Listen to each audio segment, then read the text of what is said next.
The thick, sweltering summer heat clung to every corner of Brookhaven City like a damp wool blanket, seeping through the cracks of car windows and wrapping around the towering glass walls of Summit Office Tower. The asphalt pavement softened under the unforgiving midday sun, releasing a thick, cloying mix of vehicle exhaust and the warm, mechanical hum of the building's external air conditioning units. Every breath Ethan Carter drew felt heavy, pressing tight against his chest and stirring a tangled knot of frustration, grief, and quiet rage deep within his ribs. Ethan stood rigid before the tower's floor-to-ceiling glass entrance, his knuckles white where he crushed a thin printed slip of paper between his fingers. The formal termination notice the Human Resources Department had pressed into his hands mere minutes prior. Colleagues streamed past him in a steady rush, their gazes flicking over him again and again. Each glance carried a cocktail of morbid curiosity, unmasked mockery, and cold, detached indifference. No one bothered to hide their judgment, and Ethan's mind reeled with a storm of unspoken arguments. He ached to shout aloud, yet every rebuttal died thick on his tongue before it could escape. He knew better than anyone that the company's vague accusations of subpar performance and declining work ethic were nothing more than a hollow, convenient excuse, manufactured by Tyler Wilson, the firm's vice president and heir to Wilson Industrial Group, Summit's largest long-term business partner. Tyler had volunteered to lead a government small business grant initiative 6 months prior, only to dump the botched, legally risky project squarely onto Ethan's desk, a trap designed to fabricate false operational data and siphon hundreds of thousands in federal funding for the Wilson family's private pockets.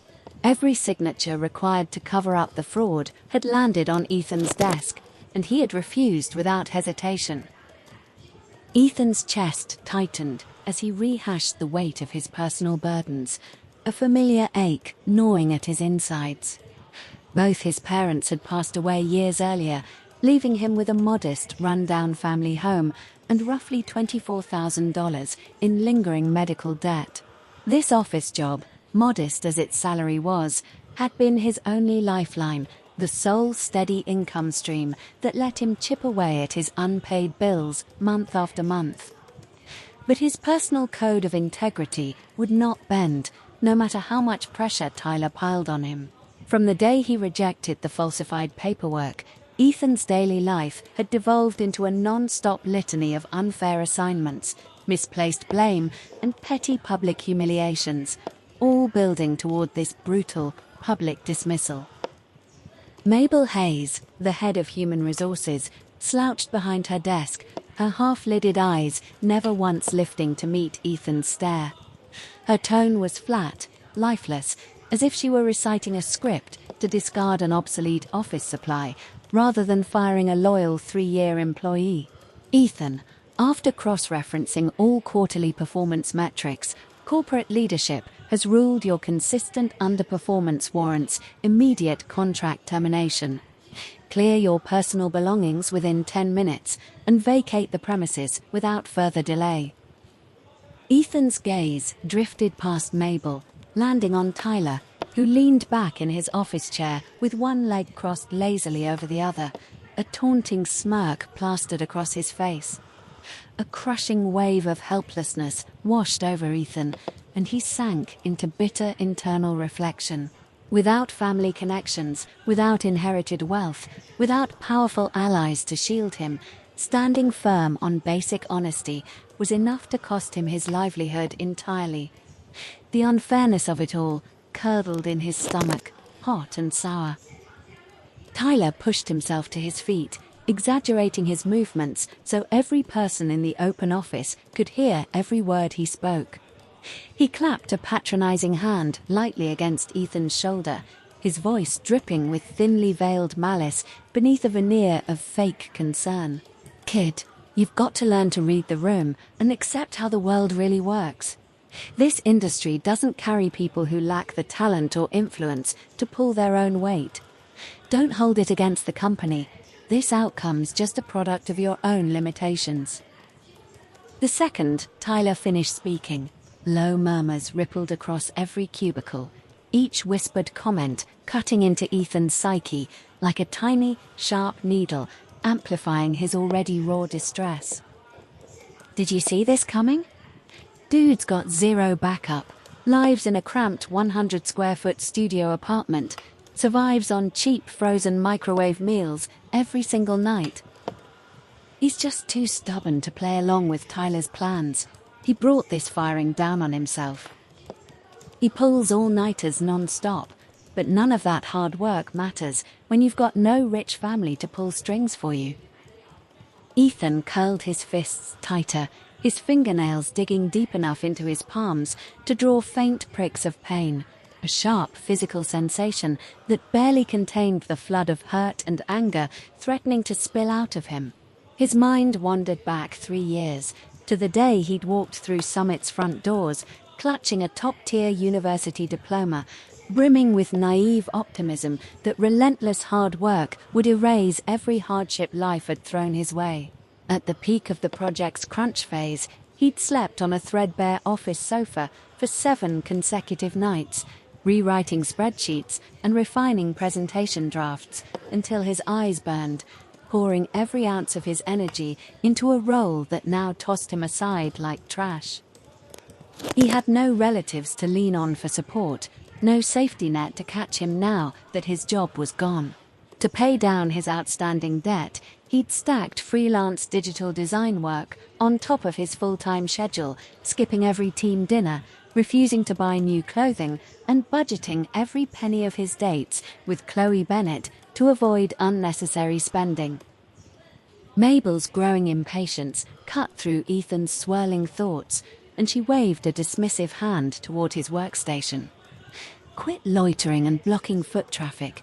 Grab your things and go, or building security will escort you out.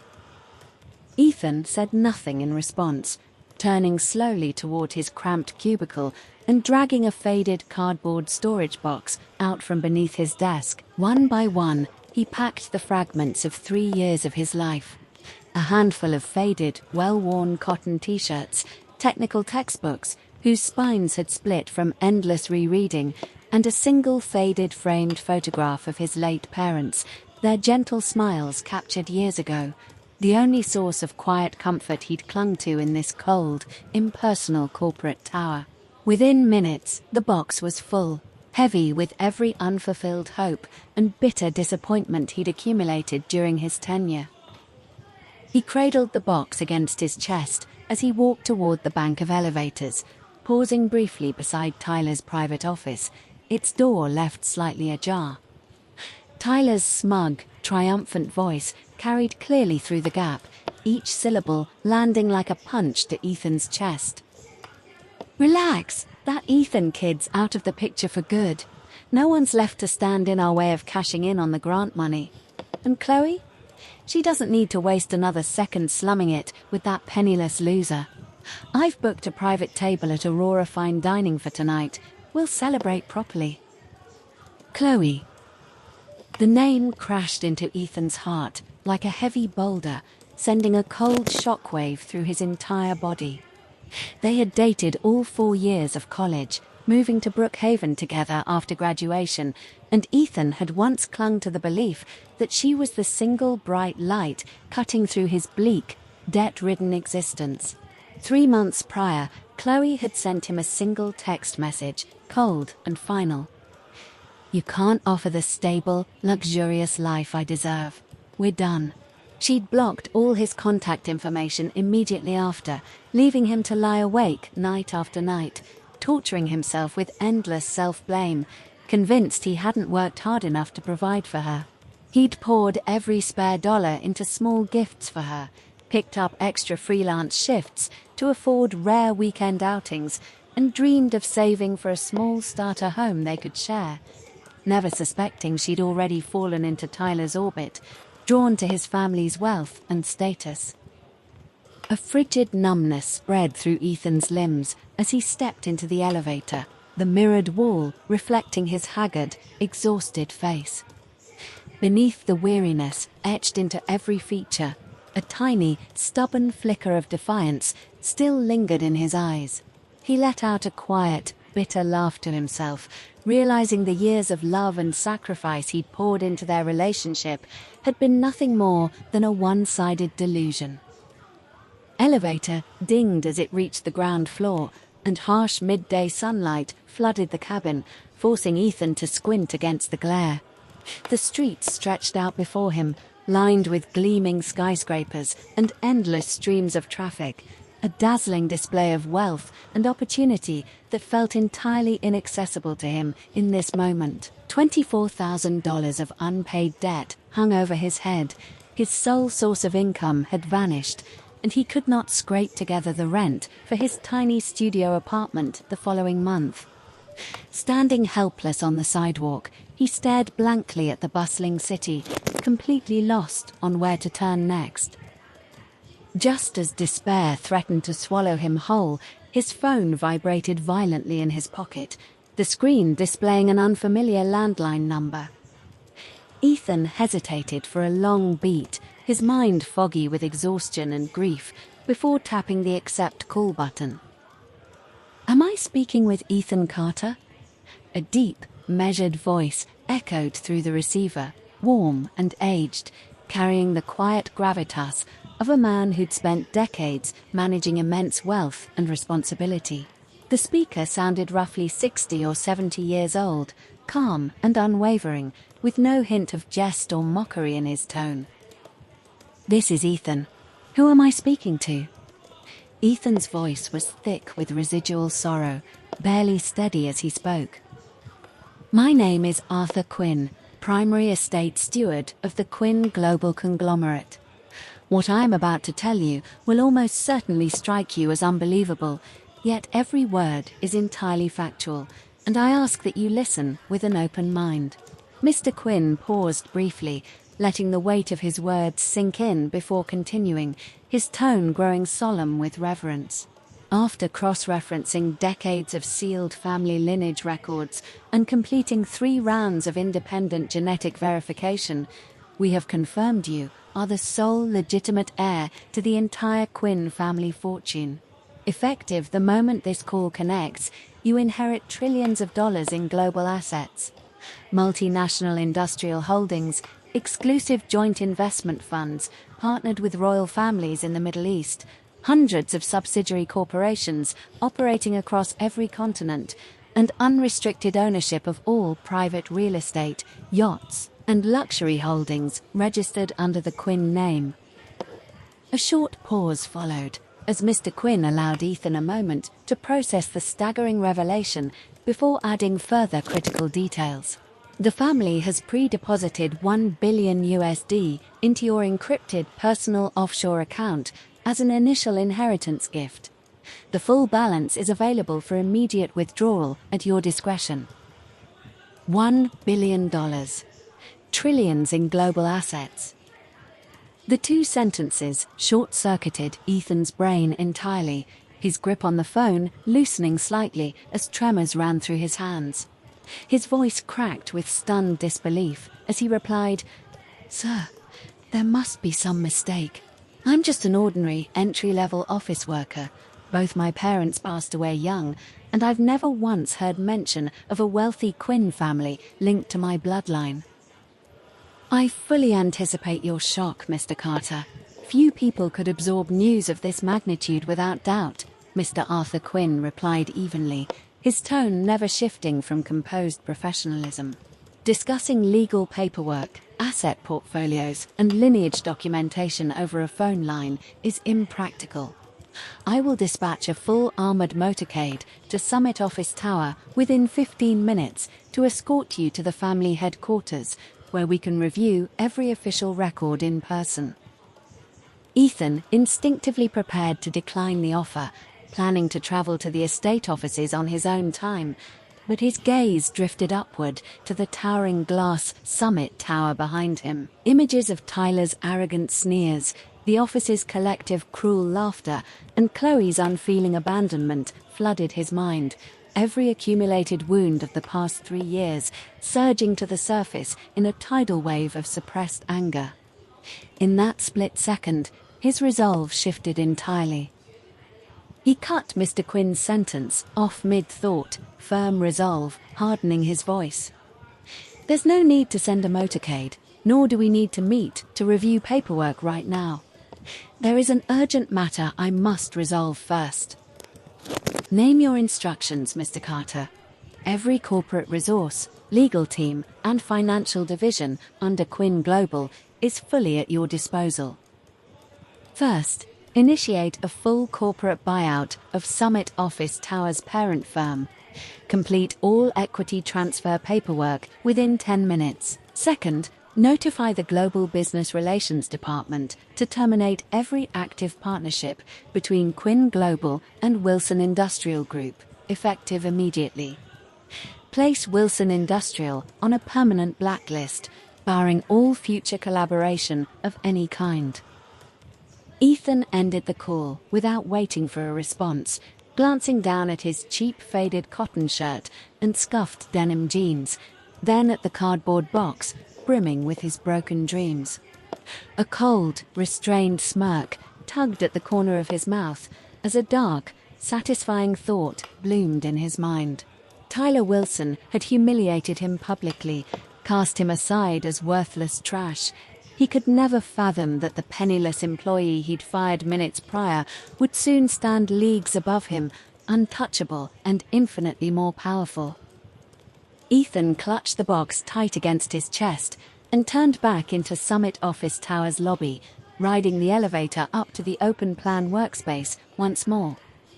The elevator doors slid open, and a deafening hush fell over the entire office in an instant. Every pair of eyes locked onto his frame, swirling with confusion, curiosity, and lingering schadenfreude.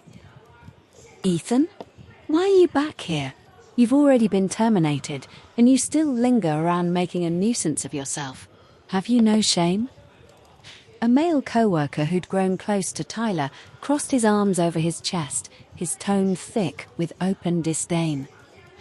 "Leave voluntarily before security drags you out." Ethan ignored the petty provocation completely, standing motionless in the center of the workspace, his voice calm and clear enough for every employee to hear. "Please send Vice President Tyler Wilson out to speak with me. I have something to discuss with him." Mabel Hayes stepped forward, her brows furrowed into an angry scowl, raising her voice in sharp reprimand. "Your employment has been formally dissolved. You have no right to remain on company premises. If you refuse to exit this instant, I will contact building security to remove you by force." 30 seconds passed in taut silence before Tyler stormed out of his private office, impatience and mocking disdain etched deep into his features. "You've returned to beg for severance pay? I'll make this simple. You will receive not a single dollar from this company." Ethan cut him off mid-sentence, his tone steady and unshaken, cutting cleanly through the room's tension. "Vice President Wilson, call your father or any senior executive within Wilson Industrial immediately. Ask them what critical news has landed on their desks in the last 60 seconds. Tyler let out a loud, scoffing laugh, waving a hand dismissively as if Ethan's words held no weight whatsoever. "Why would I waste my time entertaining your absurd ramblings?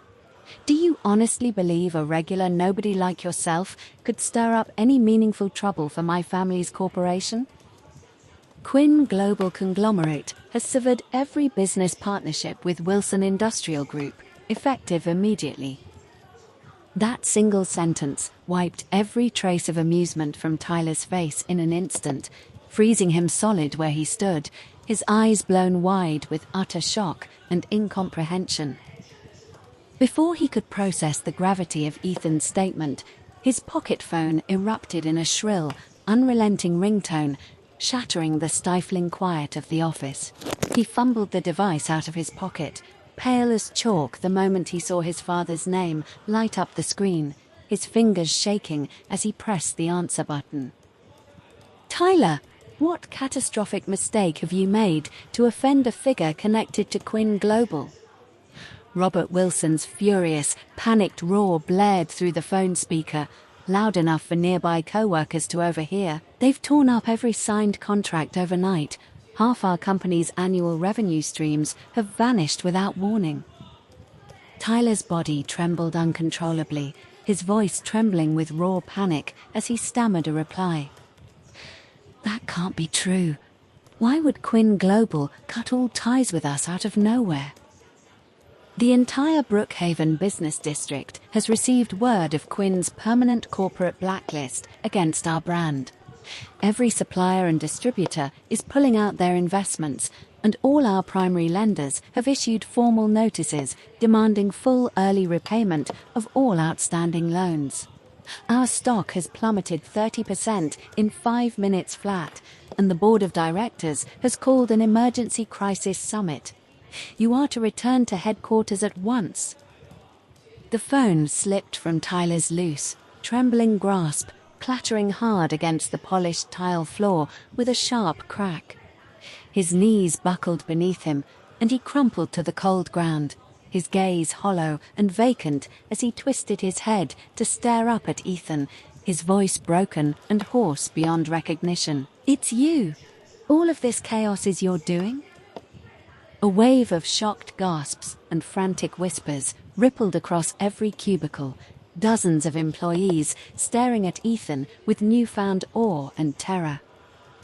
Quinn Global Conglomerate, the trillion-dollar multinational enterprise with holdings across every continent? Ethan looked like just another struggling regular guy coming into work each day. How could he be tied to the Quinn family? We all joined in mocking him earlier. We've landed ourselves in massive trouble. Ethan stood silent, gazing down at the broken, defeated man sprawled across the floor, feeling no flicker of sympathy, only a quiet sense of long overdue justice. Just then, the elevator doors slid open once more, a procession of men in tailored luxury suits stepping out in orderly formation. At their front stood the white-haired, straight-backed Mr. Arthur Quinn, his demeanor refined and dignified, followed by a team of corporate lawyers and senior financial officers, each clutching thick stacks of embossed legal contracts. Mr. Quinn's sharp gaze swept across the crowded office, locking onto Ethan instantly. He strode forward and dipped into a deep, respectful bow, his tone deferential and reverent. Mr. Carter, per your direct instructions, the full acquisition paperwork for Summit Office Towers Parent Corporation has been fully executed and filed. Effective this moment, you hold 100% of all outstanding company equity as sole CEO and chairman. He extended a leather-bound formal document forward, continuing his thorough briefing without pause. Additionally, our acquisition team has initiated full takeover proceedings for every Wilson Industrial commercial property within Brookhaven city limits. Within 3 business days, the Wilson family will lose all corporate footholds in this metropolitan region. The revelation hung heavy in the air, leaving every single employee stunned speechless. Mabel Hayes's legs wobbled uncontrollably beneath her, her face draining of all color as she scrambled forward, forcing a hideous, strained smile onto her features, her voice trembling with desperate supplication. Mr. Carter, I beg your forgiveness for my blindness and rudeness earlier. I have elderly parents to care for at home and young children relying on my paycheck. This position is the sole source of income for my entire household. Ethan glanced at her without a hint of softening in his expression, repeating the exact words she'd hurled at him minutes prior. Miss Hayes, you claimed the workplace discards anyone lacking sufficient value to contribute. Effective immediately, you are terminated. Mabel's knees nearly gave out, her mouth opening and closing uselessly as she failed to conjure a single word of rebuttal. Ethan slowly turned to survey the rest of the office staff, all of whom stared at their shoes, too ashamed to meet his eyes. His voice remained steady and even, carrying to every corner of the open workspace. "I will not hold anyone accountable for silent judgment earlier today. Every person reserves the right to form their own opinions. However, I am implementing a permanent company rule. No employee shall use rank, wealth, or social standing to bully or humiliate junior staff. If I witness such conduct again, the perpetrator will learn firsthand what it means to fall from a position of security and status." He knelt down to meet Tyler's watery, terrified gaze, his tone calm and unhurried. "Pass a message along to Chloe Bennett for me. The wealthy branch she fought so hard to cling to is about to collapse entirely." Standing upright once more, Ethan walked toward the elevator, flanked by Mr. Quinn and his team of executives. The entire office remained frozen in dead silence, every worker's head bowed low. As the elevator doors began to slide shut, Ethan caught a glimpse of Tyler's tear-streaked face, two thick streams of despair rolling down his cheeks. The elevator descended smoothly, and Ethan stared at his own reflection in the mirrored wall, feeling 3 years of pent-up hurt, suppression, and resentment melt away entirely. Every person who had looked down on him, every person who had taken pleasure in his suffering, would soon face the bitter consequences of their own cruel choices. Karma never delayed its reckoning. For the 3 days following the full acquisition of Summit Office Tower, Ethan delegated all internal corporate restructuring to Mr. Quinn's professional management team, dedicating his own time to studying the sprawling, interconnected network of Quinn Global's worldwide assets. Day by day, updates arrived detailing the Wilson family's catastrophic downward spiral, each report a stark demonstration of how quickly wealth and influence could crumble without powerful corporate backing. Cut off from every Quinn partnership, Wilson Industrial's former collaborators all terminated their contracts en masse. Lending institutions issued universal demands for accelerated loan repayment, and the company's stock value crashed by over 80%. Every luxury property, high-end sports car, and designer accessory registered under Tyler's name was frozen by the courts, scheduled for public auction to cover the corporation's massive financial shortfalls. The once celebrated Wilson Heir, who had once strolled through Brookhaven's elite social circles with unbridled arrogance, now possessed no liquid funds to cover basic meals or shelter. "Mr. Carter, Robert Wilson has waited in the top-floor conference room of the Wilson Industrial headquarters for an entire day, dispatching multiple messengers to plead for a private audience with you. He begs to offer a personal apology, hoping you will spare the Wilson family's decades-old enterprise from total ruin," Mr. Quinn said as he laid organized corporate documentation across Ethan's desk, sliding a separate confidential file detailing Chloe's recent lifestyle alongside it. Ethan flipped open the report, skimming each line with cold detachment as memories resurfaced unbidden. He'd sacrificed every small luxury to buy Chloe thoughtful gifts, pulled endless late-night freelance shifts to save for a shared home, and compromised his own comfort repeatedly to accommodate her desires. In contrast, after attaching herself to Tyler, Chloe had accepted a high-paying, zero-responsibility position at Wilson Industrial, yet never set foot in the office for 3 full months. Instead, she filled her days attending exclusive private parties and upscale nightlife venues, residing in the lavish riverfront luxury condo gifted to her by Tyler, draped head to toe in designer clothing and jewelry, never sparing a single thought for the man who'd once loved her unconditionally through poverty and hardship. "Where is she located at present?" Ethan closed the file, his voice flat and emotionless. "GPS tracking confirms Chloe is attending a private gala at Azure Peak Private Club, the most exclusive elite social venue in Brookhaven, accessible only to verified, top-tier members of society." Ethan was well aware of Azure Peak's stringent entry requirements. Even multi-millionaire local business owners struggled to secure membership credentials to cross its threshold. There is no need to arrange security detail or a chauffeur motorcade. I will drive there alone. He waved off Mr. Quinn's offer to dispatch a protective team, grabbing his personal vehicle keys and heading out toward the private club. Azure Peak's exterior facade was constructed from imported polished marble, accented with oversized crystal decorative installations that glittered brilliantly under evening floodlights. 2 uniformed security officers stood rigid at the main entrance, tasked with verifying every guest's official membership card before granting entry. Ethan stepped out of his car and walked toward the doors, and one guard stepped forward to intercept him politely, a subtle layer of formality separating them. "Sir, please present your official membership identification. Entry is prohibited for non-card holders."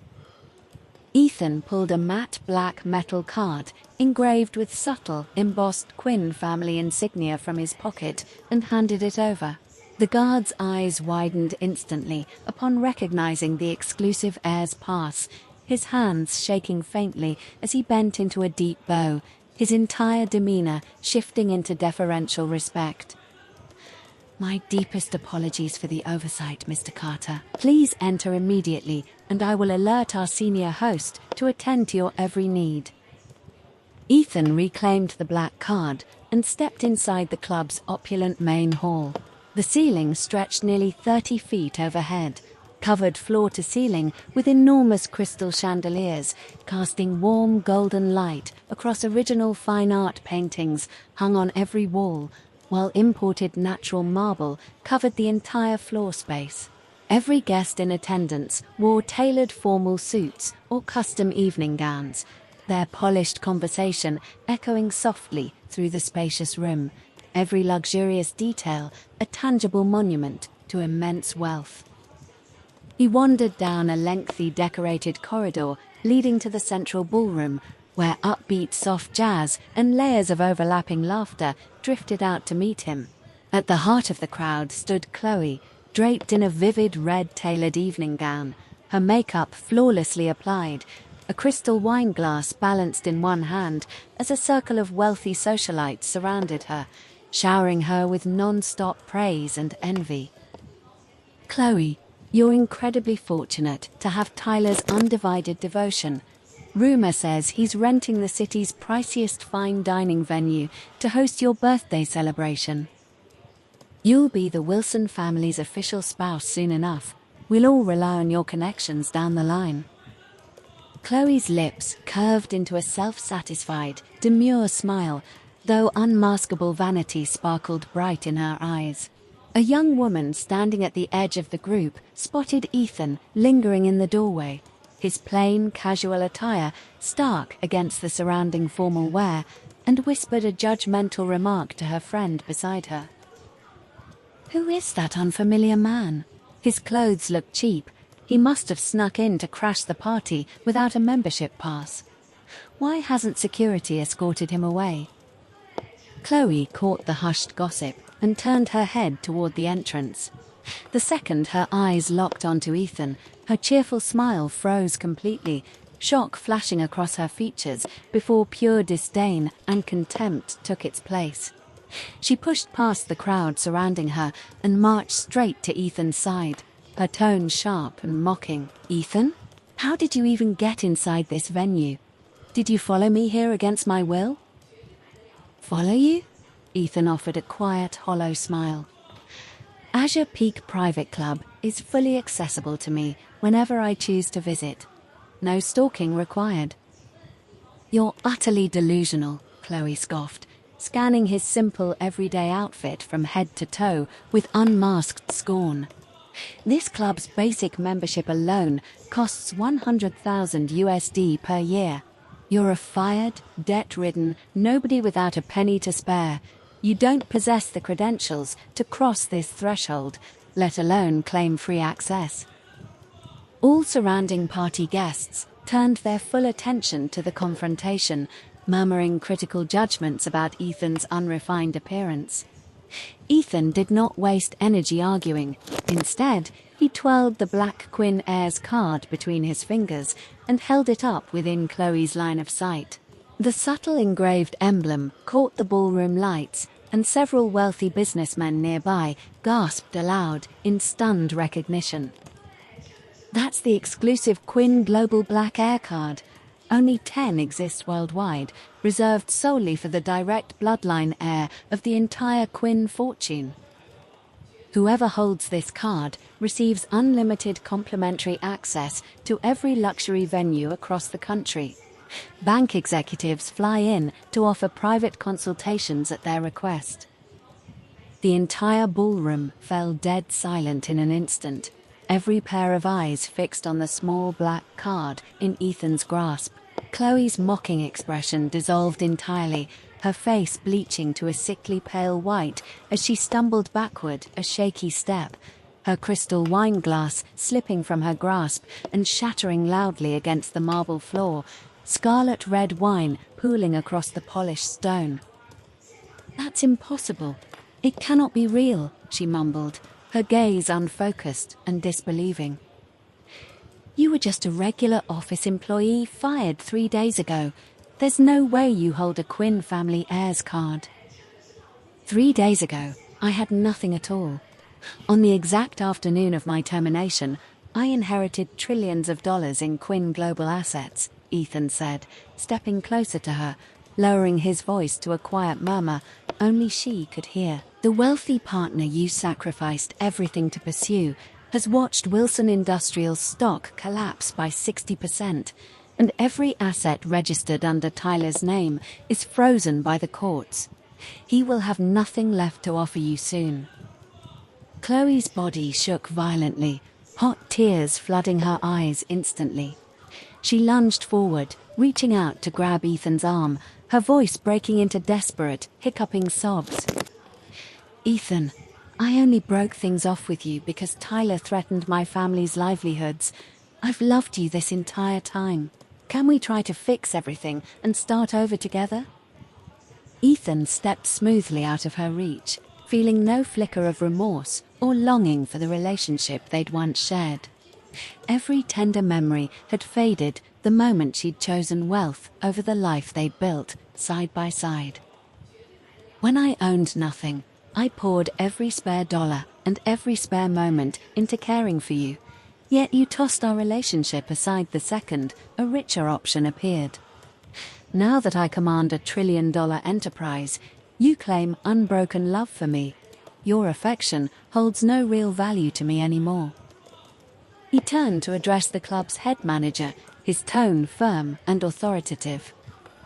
"Add Chloe Bennett to Azure Peak's permanent blacklist, revoking all temporary guest privileges effective immediately.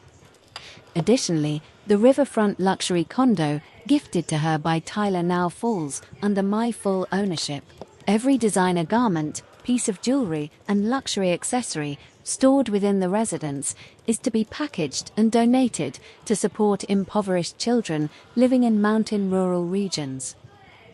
With that, Ethan turned and walked out of the ballroom without glancing back, leaving Chloe collapsed on the floor, wailing in heartbroken despair.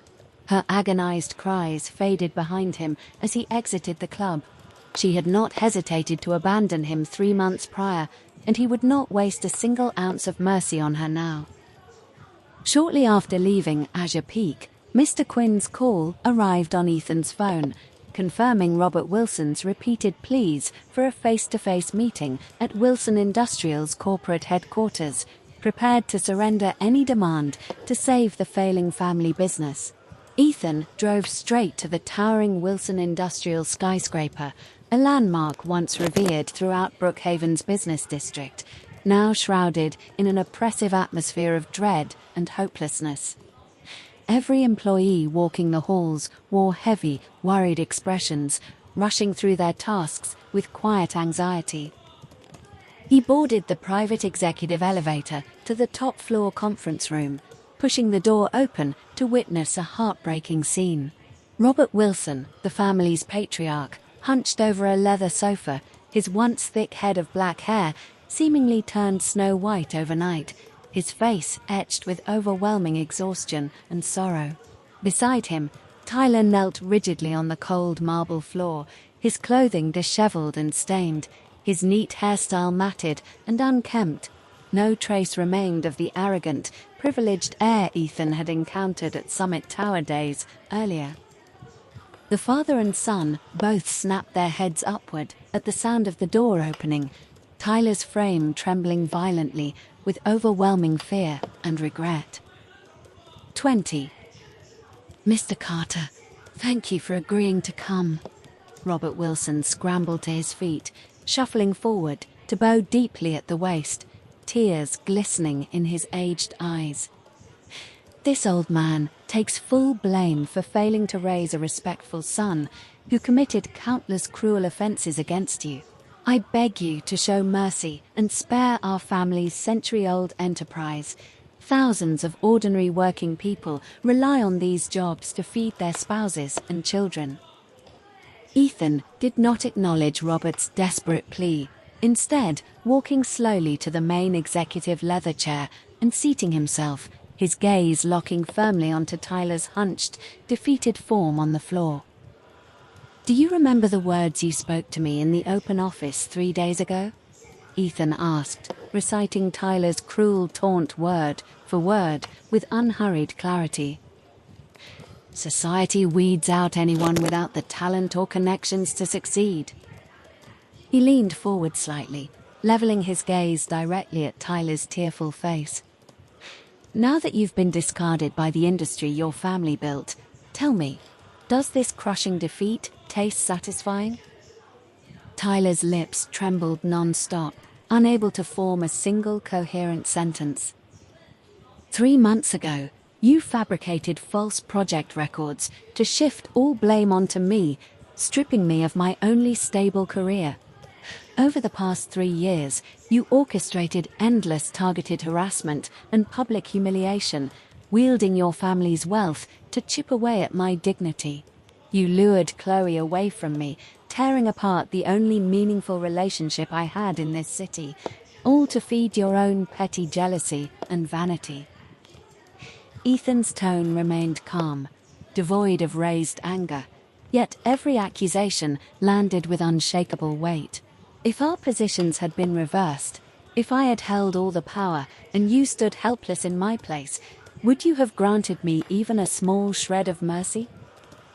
The answer hung unspoken in the air, obvious to everyone present.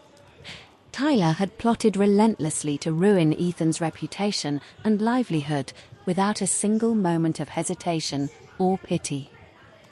I will not accept your apologies. Robert Wilson's face crumpled into utter despair upon hearing the verdict, spinning around and delivering a sharp, resounding slap across Tyler's cheek that echoed off the conference room's polished walls. Wretched boy, drop to your knees and beg for forgiveness. Confess every underhanded scheme you devised against Mr. Carter today. If you fail to earn his leniency, our family's generations of hard work will vanish entirely. Your mother suffers from chronic illness requiring constant expensive treatment, and your younger sister studies overseas. Do you wish to drag all of them down into ruin alongside you? Tyler clutched his stinging cheek, his shoulders heaving with silent sobs. After a long beat of trembling hesitation, he dropped fully to his knees and pressed his forehead hard against the marble floor. Thick, heavy thuds echoed 3 times as his forehead struck the stone, each bow deep and unflinching, a bright red mark blooming across his skin by the final strike. I confess every crime I committed against you, Ethan, he gasped through ragged tears, his voice raw and broken. I forced you to sign falsified project documentation, manufactured false performance reports to justify firing you, bullied you relentlessly out of bitter envy, and stole Chloe from you out of shallow vanity. I am a selfish, malicious person, and every hardship I endure now is well-deserved punishment for my wicked choices. After finishing his full confession, Tyler collapsed sideways onto the floor, sobbing like a terrified, abandoned child, with no one left to shield him from the consequences of his actions. Ethan sat in quiet contemplation for a long stretch of time before speaking his final terms. "I will guarantee all regular Wilson Industrial frontline staff retain their positions without pay cuts or layoffs. No, thousands of families will lose their primary source of income. However, every commercial property owned by the Wilson family within Brookhaven city limits will transfer to full Quinn Global ownership with zero monetary compensation offered to the Wilsons." Robert Wilson exhaled a massive breath of profound relief, bowing repeatedly in endless gratitude. Even losing all local real estate holdings paled in comparison to the total collapse of the entire corporation and mass unemployment for their workforce. Before exiting the conference room, Ethan instructed Mr. Quinn's administrative team to deliver sufficient food and basic supplies to Chloe's empty condo. He intended to hold every person who wronged him accountable for their actions, yet he refused to carry the weight of another person's death on his conscience, unwilling to stain his own hands with such irreversible tragedy. Stepping out of the Wilson Industrial skyscraper, bright midday sunlight washed over Ethan's shoulders as he tilted his head upward to gaze at the clear, cloudless blue sky. Every weight of resentment, sorrow, and powerlessness he'd carried for 3 long years lifted completely from his chest. Every person who had stepped on him to lift themselves higher had finally fallen to their own ruin, a perfect, unalterable balance of natural justice. 23. 3 full months passed after Ethan finalized the transfer of all Wilson-owned Brookhaven properties to Quinn Global's asset portfolio. Over those 90 days, Ethan fully took command of every Quinn Global business operation across the Asia-Pacific region, moving his primary office into the top-floor panoramic executive suite of Brookhaven's tallest skyscraper. Each day, he negotiated multi-billion-dollar cross-border commercial agreements. His perspective and life philosophy transformed entirely from the desperate, debt-burdened office worker he'd once been. $24,000 in unpaid debt had once loomed as an insurmountable mountain of stress. Now, multi-billion-dollar international mergers crossed his desk as routine daily business matters. Winnie Lawson, a sharp, composed corporate attorney with a calm, analytical mind, had supported Ethan through every acquisition, equity transfer, and legal dispute over these past months. Her meticulous attention to detail and steady, reliable judgment had forged a quiet, effortless professional bond between them. One weekday morning, Winnie delivered a bound quarterly performance summary to the executive suite, alongside 2 final updates regarding the Wilson family and Chloe Bennett. "Mr. Carter, Wilson Industrial Group, has filed official bankruptcy paperwork. Robert Wilson could not withstand the devastation of losing the family's legacy, suffering a fatal heart attack shortly after the bankruptcy filing was finalized. Tyler's mental state has completely deteriorated under the overwhelming weight of guilt and financial ruin. He has been admitted to a private, long-term psychiatric rehabilitation facility for ongoing treatment." Winnie spoke in a measured, objective tone, recounting the irreversible end of the Wilson family's fortune. As for Chloe, stripped of Tyler's financial support and cut off from all elite social circles, she now works minimum wage shifts at a small neighborhood diner, barely scraping together enough cash to cover basic food and rent each month. Ethan nodded silently, no flicker of pity or remorse stirring within him. Every outcome had been shaped by the characters and selfish choices each person had made for themselves. 24. A short while later, Mr. Arthur Quinn knocked gently on the office door, stepping inside to relay a message sent from the family's elderly founding patriarch, Ethan's biological grandfather, who resided at the Quinn Global International headquarters overseas. The elder patriarch is immensely proud of how you've stabilized all Asia-Pacific corporate divisions.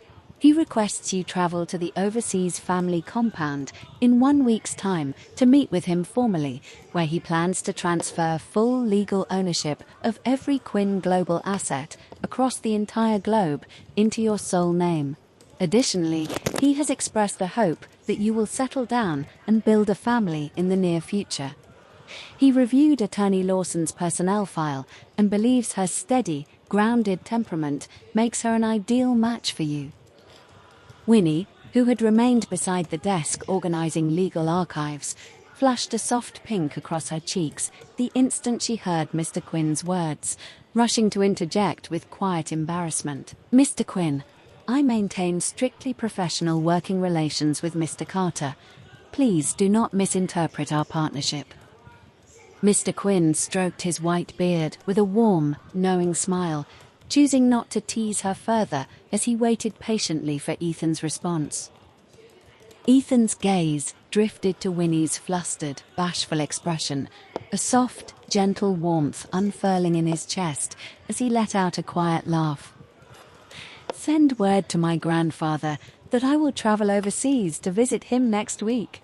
There is no rush to arrange marriage plans. Matters of the heart should unfold naturally, without forced timelines." He crossed the room to stand beside Winnie, reaching out to curl his fingers gently around her hand, his tone soft and affectionate. "Once we wrap up the backlog of cross-continental project negotiations, I'd like to take you somewhere I could never afford to visit, back when I was struggling to pay rent." Curiosity flickered across Winnie's face as she glanced up at him. "What place is that?" "A street vendor selling freshly roasted chestnuts," Ethan replied, a faint, tender smile tugging at his lips. "Back then, I could only scrape together enough pocket change for one tiny paper bag to savor alone. Now, I could purchase every chestnut cart along the entire downtown shopping strip and treat you to as many as you'd like." Winnie's lips lifted into a soft, genuine smile, the tension fading from her shoulders entirely. A simple street stall carries far more charm than any overpriced five-star restaurant, honestly. Luxury doesn't make a moment meaningful. Ethan intertwined his fingers fully with Winnie's, walking side by side toward the floor-to-ceiling panoramic windows spanning the entire executive suite. Together, they overlooked the sprawling expanse of Brookhaven City, thousands of twinkling residential lights stretching endlessly into the distance as the setting sun painted the sky in rich streaks of amber and gold. 3 years prior, he had owned nothing but crushing debt and endless public humiliation, fighting tooth and nail just to survive another day. 3 years later, he controlled $1 trillion global corporate empire, with a loyal, kind-hearted companion beside him, and every person who had once mocked, belittled, or betrayed him had fallen from their positions of privilege to face the bitter consequences of their greed and cruelty. Never underestimate a young man trapped in poverty. Those who sneer at his struggles today will find themselves powerless to reach his heights tomorrow. Quinn Global's worldwide business network spanned finance, renewable energy, advanced technology, and medical research on every inhabited continent. This unimaginable wealth and power represented merely the opening chapter of his extraordinary life journey. His name was Ethan Carter, sole legitimate heir to the Quinn family fortune. He had climbed from the absolute lowest rungs of society to stand atop the world's most powerful business empires. Every hardship and insult endured in his younger years forged into the unshakable confidence that carried him to the peak of global influence. The city lights glittered endlessly outside the glass, a vast, uncharted horizon stretching forward without limit. The grand, transformative journey belonging to Ethan Carter had only just begun.